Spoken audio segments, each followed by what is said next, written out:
पूरा मजमा में कोई एक ऐसा बंदा हो जो खड़ा हो के ये कह दे कि हजरत शादी से लेकर अब तक बीवी के साथ कभी कोई झगड़ा नहीं हुआ?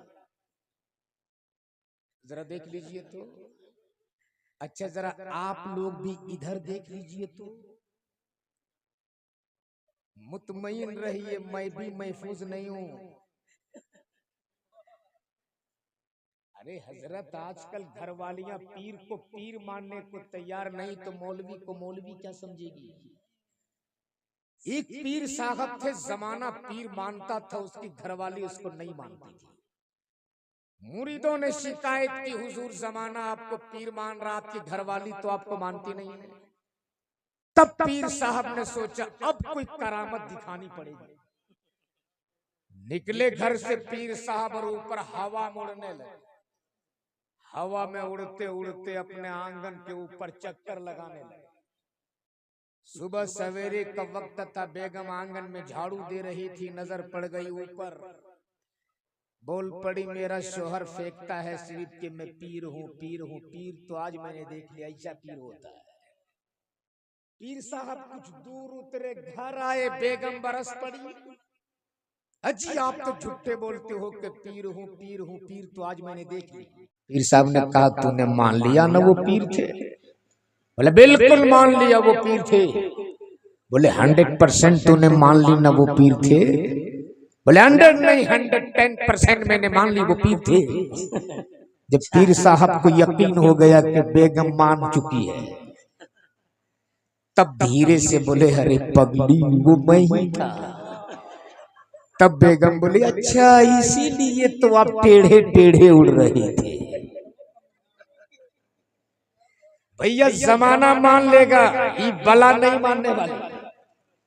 अच्छा हजरत मानती क्यों नहीं, ये भी एक मसला है। एक मौलाना साहब ने तकरीर किया और लोगों को नुस्खा दिया कि नुस्खा लेकर जाओ कभी झगड़ा नहीं होगा। तो क्या आप लोग वो नुस्खा लेना चाहते हैं? सुनेंगे वो नुस्खा? चचा बड़े मुस्कुरा रहे हैं। हाय हाय हाय। तो चचा सुनिए, नुस्खा ये था कि घर में बेगम जली हुई सब्जी क्यों ना बना दे, बस आपको उस सब्जी की तारीफ कर देनी है। जली हुई दाल क्यों ना हो, बस आप उस दाल की तारीफ कर दीजिए, घर में कभी झगड़ा नहीं होगा। एक खतीब ने तकरीर किया, नौजवान तकरीर सुना, घर गया, फजर की नमाज पढ़ा, सो गया। दोपहर में बेगम दस्तरखान लगा के इंतजार कर रही, मेरे सरताज उठिए खाना तनावुल फरमा लीजिए। नौजवान दस्तरखान पे बैठा, रात वाली तकरीर याद थी, सोचा चलो आजमा लिया जाए। जैसे ही पहला लुकमा मुंह में डाला, बोले सुभान अल्लाह, अल्लाह उस हाथ को सलामत रखे जिसने ये दाल बनाई। दूसरा लुकमा मुंह में डाला, बोले अल्हम्दुलिल्लाह, अल्लाह उस हाथ को सलामत रखे जिसने ये सब्जी बनाई है। इतना सुनना था, बेगम का पारा चढ़ गया। धीरे से किचन गई और मोटा सा बेलन लेके बाहर निकली, वो 2-4 पीठ पे डाल दी। नौजवान ने सोचा तकरीर का गलत रिएक्शन। बोले रे बेवकूफ, मैं तेरे खाने की तारीफ कर रहा, तू मुझे मार रही। बेगम बोल पड़ी नादान, 20 साल से तुझको खाना बना बना कर खिला रही हूँ, आज तक तूने मेरे खाने की तारीफ नहीं की। आज पड़ोसी के घर से खाना आ गया तो इतनी तारीफ।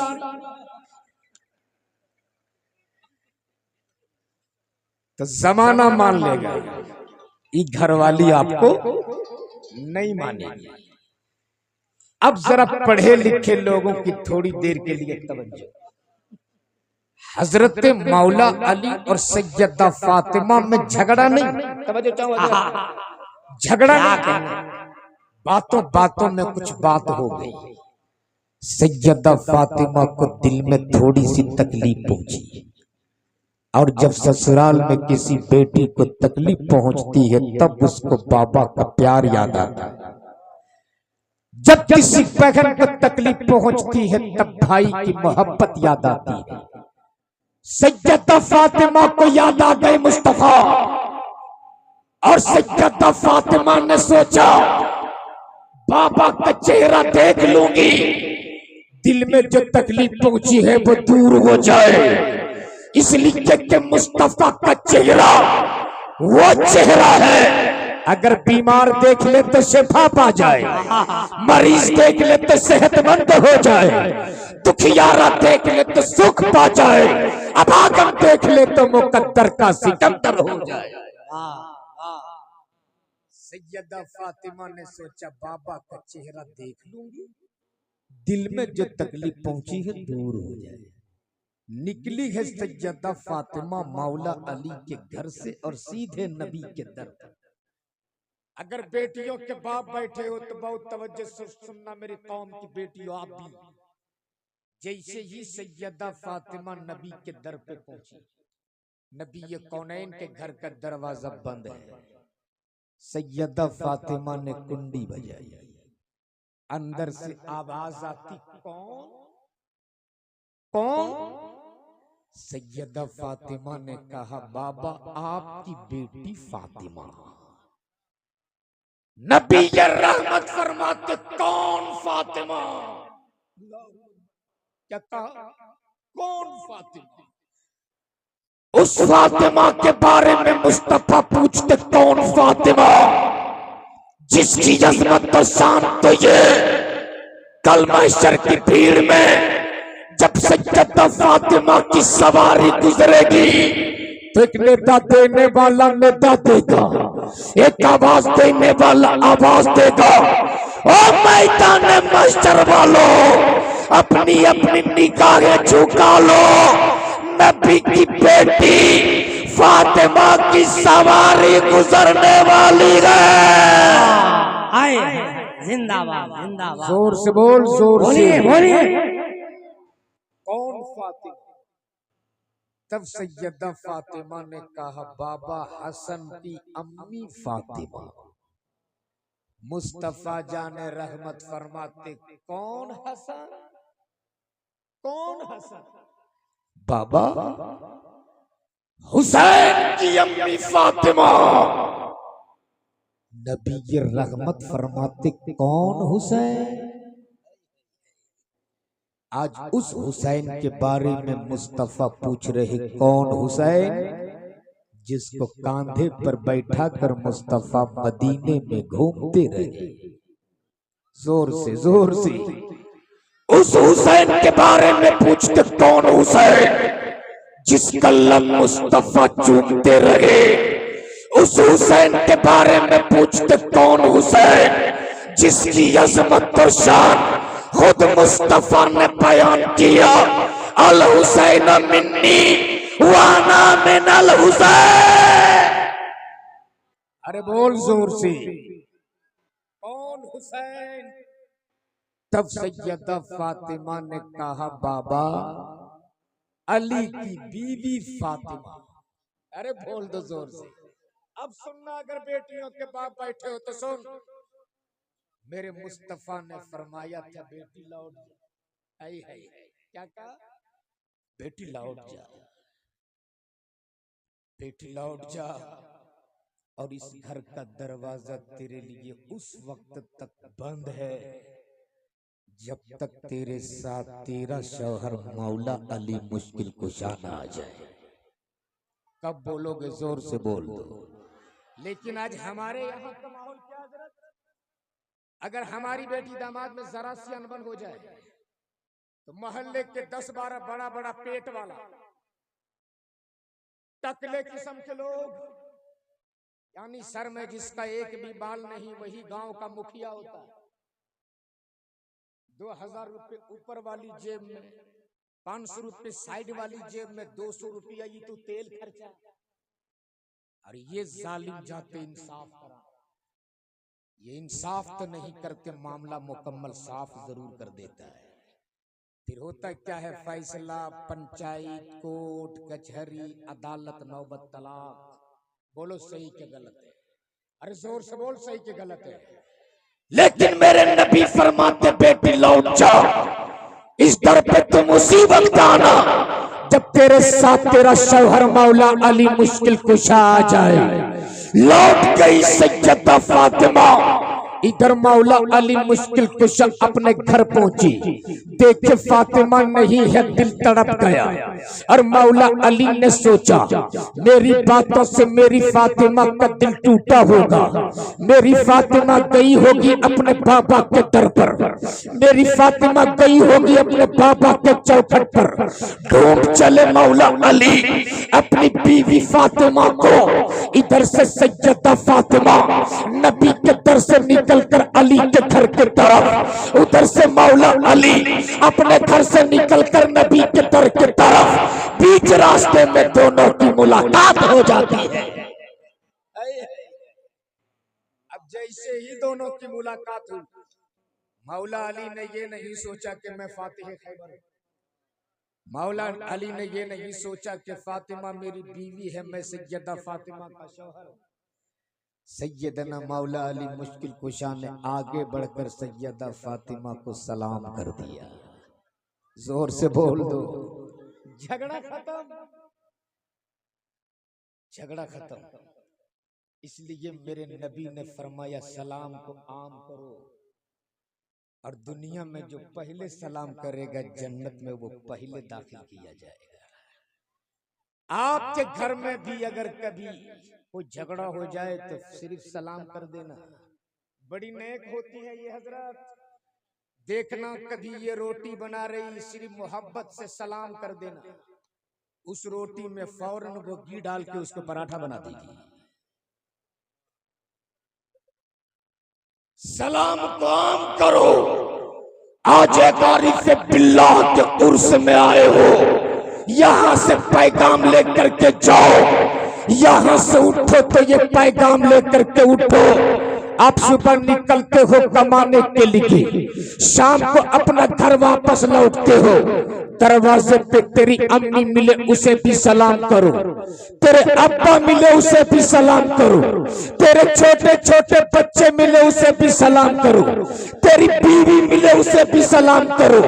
और अगर तेरा घर खाली हो, तेरे घर में कोई नहीं, तो दाखिल होने से पहले सलाम करो। इसलिए कि मेरे नबी फरमाते जिस घर में कोई नहीं होता उस घर में मुस्तफा होते हैं। सलाम को आम करो। जैसे ही मौला अली ने सलाम किया, झगड़ा खत्म। सैयदा फातिमा ने आगे बढ़कर मौला अली के दस्ते करम को चूम लिया। जोर से बोल दो, जैसे ही मौला अली के दस्ते करम को चूमा है, सैयदना मौला अली ने आगे बढ़कर सैयदा फातिमा के जुल्फों को चूम लिया।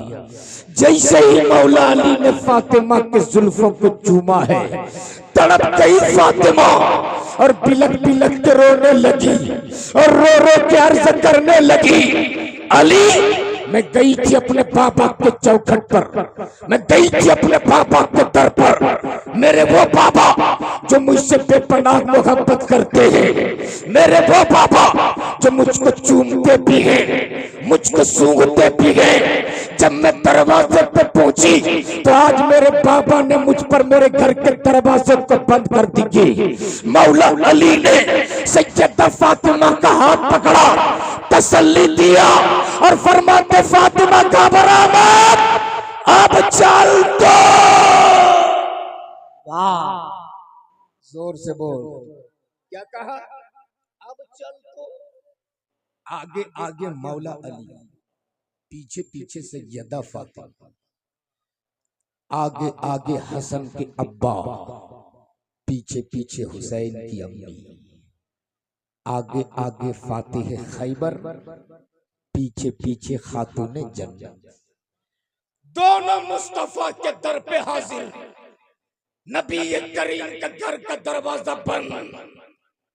मौला अली ने फरमाया फातिमा आप क्या सोचती हो, बजा दे कुंडी। जैसे ही सैयदा फातिमा ने पहली कुंडी बजाई, नबी के रहमत ने अपने रहमत वाले हाथ से घर का दरवाजा खोल दिया और फरमाते मरहबा मेरी बेटी तू आ गई, मरहबा मेरी फातिमा तू आ गई। गोया नबी के कौनैन ने अपनी बेटी सैयदा फातिमा पर अपने घर के दरवाजे को बंद करके कयामत तक आने वाली अपनी पूरी उम्मत को पैगाम दे दिया कि अगर तेरी बेटी और दामाद में कभी अनबन हो जाए तो तुम उसमें दखल अंदाजी मत करो, बल्कि उन दोनों को सुलह कर लेने दो। अगर तूने इस पे अमल कर लिया तो खुदा की कसम तेरे घर में कभी तलाक की नौबत आ ही नहीं सकती है।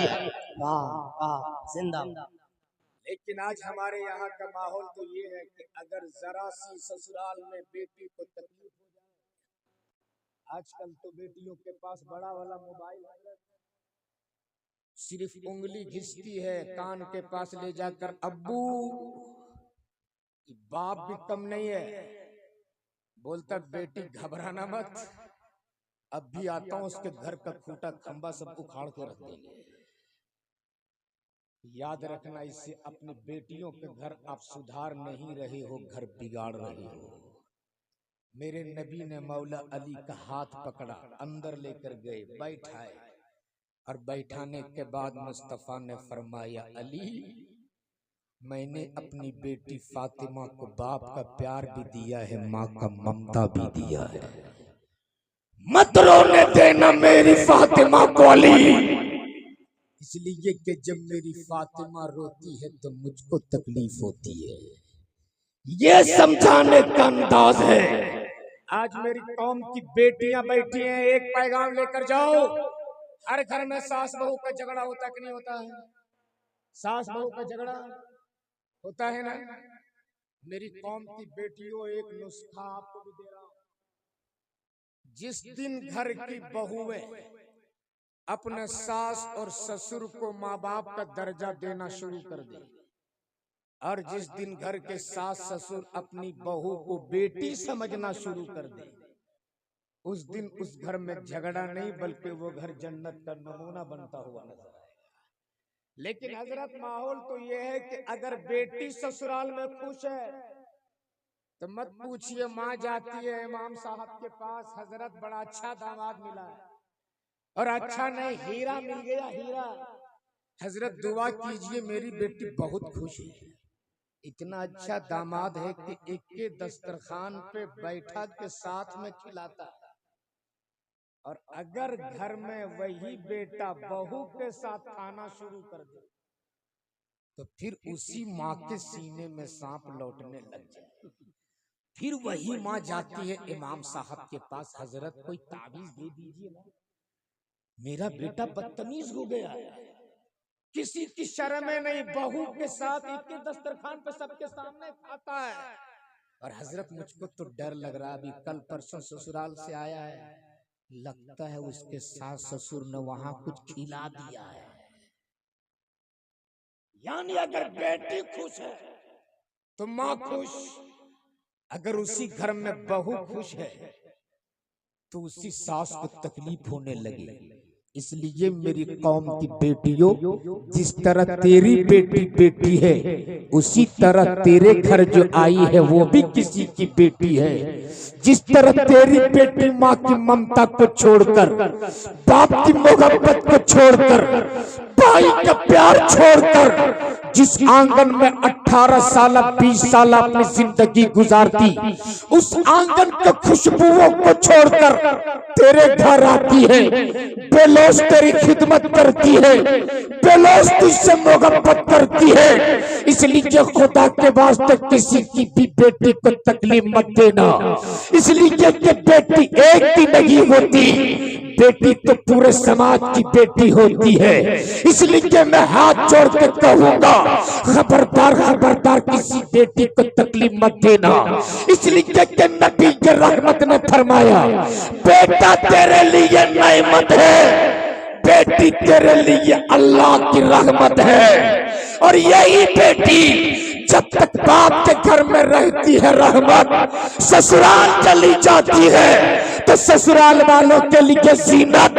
और यही बेटी जब माँ बन जाती है जिसके कदमों के नीचे खुदा की जन्नत हुआ करती है। इसलिए